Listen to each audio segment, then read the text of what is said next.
மதியம் வடித்த சாதம் மீதம் இருந்தால் போதுங்க. ஒரு அரை கப் அளவுக்கு சாதம் வச்சு ஸ்கூல் விட்டு வரும் குழந்தைங்களுக்கு நல்ல டேஸ்டியான ஒரு ட்ரிங்க் ரெசிபி தான் இன்றைக்கி நம்ம பார்க்க போகிறோம்.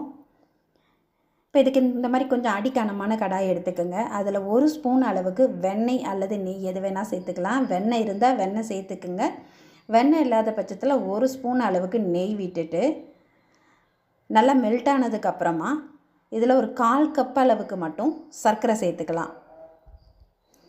இன்றைக்கி நான் ஒரு அரை கப் அளவுக்கு மெஷரிங் கப்பில் அரை கப் அளவுக்கு சாதம் எடுக்கிறேன். அதுக்கு இந்த அளவுகள் பார்த்திங்கன்னா சரியாக இருக்கும். இப்போ சர்க்கரையை இந்த வெண்ணெயோடு சேர்த்து நல்லா கலந்து விட்டுக்கலாம்.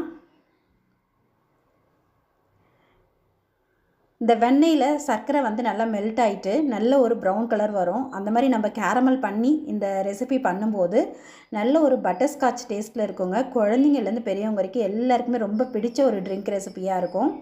எப்பயும் சாயந்தரம் நம்ம டீ காஃபிக்கு பால் யூஸ் பண்ணுவோம். அந்த பாலும் மதியம் வடித்த சாதமும் இருந்தால் போதும். இந்த மாதிரி புதுசாக ட்ரை பண்ணி பாருங்கள். இதை சில்லுன்னு சாப்பிடவும் ரொம்ப நல்லாயிருக்கும். அதே சமயம் நல்லா சூடாக சாப்பிட்றதுக்கும் ரொம்ப ஏற்ற ஒரு ட்ரிங்க் ரெசிபியாக இருக்கும். அடுப்பை ஃபுல்லாக லோ ஃப்ளேமில் வச்சுட்டு இந்த மாதிரி கலந்துக்கிட்டே இருந்திங்கன்னா அந்த சர்க்கரை நல்ல கலர் மாறி வருது பாருங்கள். இந்த மாதிரி ஒரு நல்ல கோல்டன் கலர் வரணும். ரொம்ப கரிஞ்சி போயிடக்கூடாது, ரொம்ப காப்பி கொட்டை கலருக்கு வரக்கூடாது. இது லைட்டான ஒரு பொன்னிறம் வந்திருக்கு பாருங்கள். இந்த டைமில் நம்ம இது கூட ஃபஸ்ட்டு 1 கப் அளவுக்கு பால் சேர்த்துக்கலாம். நான் இன்றைக்கி 1.5 கப் அளவுக்கு பால் சேர்க்க போகிறேன். ஃபஸ்ட்டு 1 கப்பு பால் சேர்த்துட்டு இதை நல்லா கலந்து விட்டுக்குங்க. இப்போ இது கட்டி கட்டியாக இருக்கிற மாதிரி தான் இருக்கும், பயப்படாதீங்க. இது கொஞ்சம் கொதி வர நல்லா கரைஞ்சிரும். அந்த சர்க்கரை இதில் நல்லா கரைஞ்சி மெல்ட் ஆகிட்டு நல்ல வாசனையும் கொடுக்கும், நல்ல ஒரு கலரும் கிடைக்கும். இப்போ திரும்ப ஒரு அரை கப் அளவுக்கு பால், மொத்தம் 1.5 கப் அளவுக்கு பால் சேர்த்துருக்கோம். பால் சேர்த்து இதை நல்லா கலந்து விட்டுக்கிட்டே இருங்க. ஒரு கொதி வரும்போது பார்த்திங்கன்னா இந்த சர்க்கரை நல்லா கரைஞ்சிட்டு நல்ல ஒரு நம்ம வெல்லம் சேர்த்தா எந்த கலரில் வருமோ அந்த மாதிரி ஒரு கலரில் வந்துடும். ஆனால் இதோட வாசனையும் டேஸ்ட்டும் ரொம்ப நல்லா இருக்குங்க. கண்டிப்பாக இந்த மாதிரி ஒரு தடவை ட்ரை பண்ணி பாருங்கள். இதை அடிக்கடி அப்புறம் செய்ய ஆரம்பிச்சிருவீங்க. இப்போ நல்லா கரைஞ்சிடுச்சு பாருங்கள்.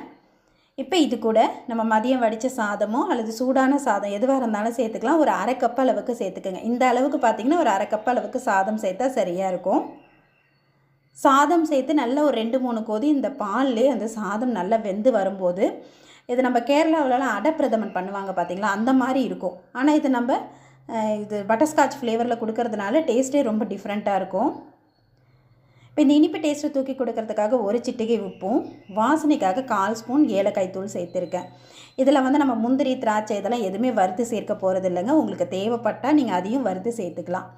இது எதுவுமே இல்லாமல் அந்த பட்டர்ஸ்காட்சோட ஃப்ளேவரோடு இருக்கிறதுனால ரொம்ப சூப்பராக இருக்கும்.